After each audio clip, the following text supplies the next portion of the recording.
महाराष्ट्र के पूर्व राज्यपाल भगत सिंह कोश्यारी को आज मुंबई में राजभवन में विदाई दी गई। महाराष्ट्र के सीएम एकनाथ शिंदे और डिप्टी सीएम देवेंद्र फडणवीस ने उन्हें विदाई दी।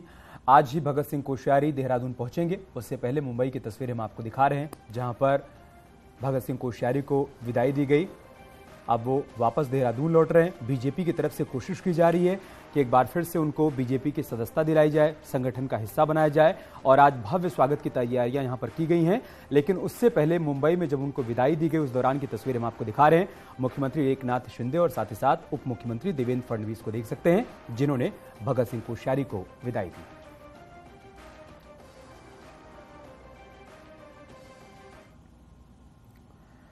तो भगत सिंह कोश्यारी शुक्रवार यानी कि आज मुंबई से वापस देहरादून लौट रहे हैं। वहीं भगत सिंह कोश्यारी के स्वागत के लिए बीजेपी की बड़ी तैयारी है। भगत सिंह कोश्यारी शाम 4 बजे जॉलीग्रांट एयरपोर्ट पहुंचेंगे, जहां बीजेपी के प्रदेश अध्यक्ष महेंद्र भट्ट उनका स्वागत करेंगे। महेंद्र भट्ट ने कहा है कि भगत सिंह कोश्यारी महाराष्ट्र जैसे बड़े राज्य के राज्यपाल रहे हैं, वो हमारे पथ प्रदर्शक हैं, उनसे मिलने बड़ी संख्या में कार्यकर्ता पहुंचेंगे। मैं भी उनका स्वागत करने के लिए जाऊं। महाराष्ट्र जैसे बड़े राज्य के आप हमारे महामहिम राज्यपाल रहे हैं, आज उत्तराखंड आ रहे हैं, तो स्वाभाविक रूप से कार्यकर्ताओं के अंदर उनसे मिलने का एक चाह रहती है। बड़ी संख्या में कार्यकर्ता उनका स्वागत अभिनंदन करेंगे और मेरा भी प्रत्यक्ष रूप से उनसे मिलने में यहाँ से जाऊंगा। इधर रामनगर के सावलदे स्थित ऐरावत संस्था का मोती हाथी बीमार है। इस हाथी को अब दवाओं के साथ आपकी दुआओं की भी जरूरत है। पहले मोती के अगले पैर में इन्फेक्शन हुआ था, जिससे दूसरे अगले पैर पर भी शरीर के दबाव के चलते इन्फेक्शन हो गया और हाथी अब लेट गया है, जिससे इसके इंटरनल ऑर्गन्स में परेशानी बढ़ने लगी है। बाद में एमईएस रुड़की से आई सेना की एक टीम ने इसे खड़ा तो कर दिया, लेकिन एसओएस मथुरा और कॉर्बेट के डॉक्टर्स के इलाज के बावजूद इसकी हालत बिगड़ती चली जा रही है। अब इसकी केयरटेकर भी ईश्वर के किसी चमत्कार की प्रतीक्षा कर रहे हैं।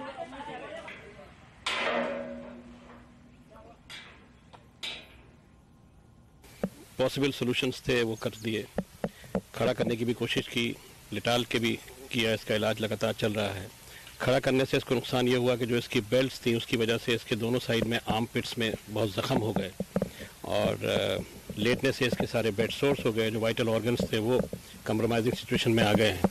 खाना पीना इसने बिल्कुल नील कर दिया है, मुश्किल से 20 किलो रोज का खा रहा है। सावलदे स्थित ऐरावत एलिफेंट कैंप का मोती हाथी आप देख सकते हैं, मेरे पीछे यहाँ पर है। ये इसकी स्थिति बहुत नाजुक बनी हुई है। ये जिंदगी से अपनी एक तरह से जंग लड़ रहा है, बीमारी से जूझ रहा है। काफ़ी दिन इसको हो गए हैं इस तरह से जंग लड़ते हुए।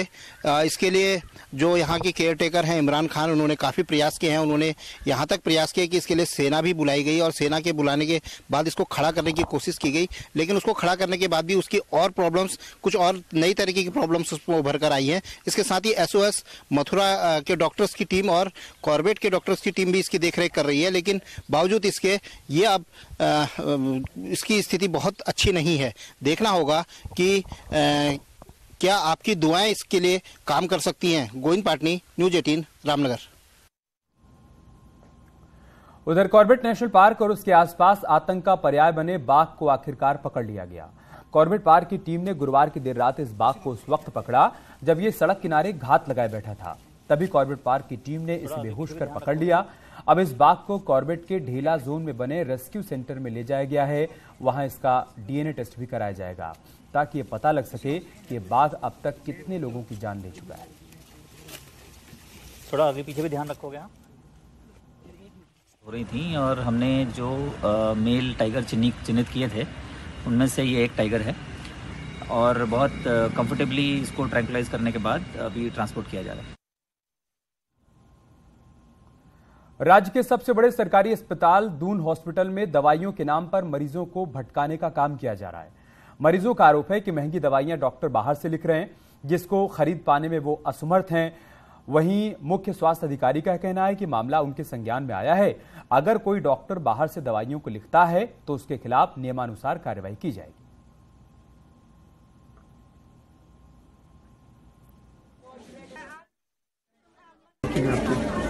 इन्होंने 3 दिन की दवाई दी थी, वो 770 रुपए की दवाई है। अपनी हो पाता ना 3 दिन की, तो इतनी महंगी दवाई।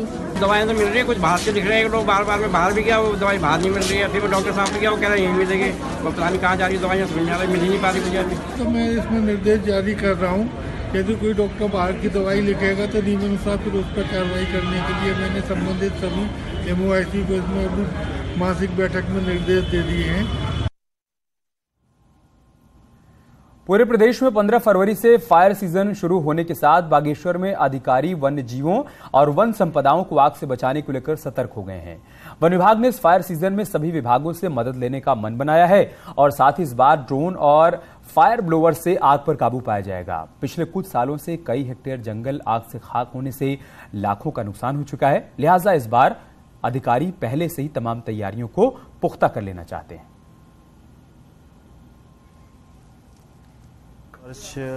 हमारे पास बहुत सारे फायर ब्लोअर क्रय किए गए हैं, तो उससे आग बुझाने का प्रयास किया जाएगा। इसके साथ ही ड्रोन भी एक क्रय किया गया है, जिससे फायर बुझाने की प्लानिंग में उसका सहयोग लिया जाएगा।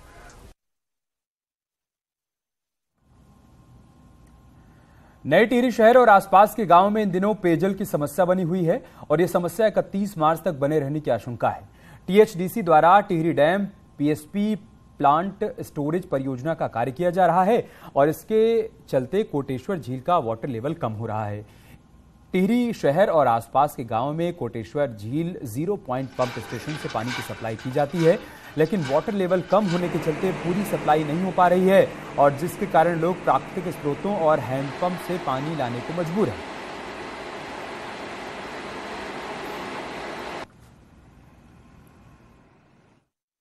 इस संबंध में लगातार हम लोग THDC के संपर्क में हैं। उनका जो PSP का कार्य चल रहा है, उसकी वजह से उनके द्वारा बताया गया कि जो कोटेश्वर लेक है उसका लेवल डाउन हो जाएगा, जिससे जो हमारी जो शहर की पंपिंग है उसके बाधित होने की संभावना है।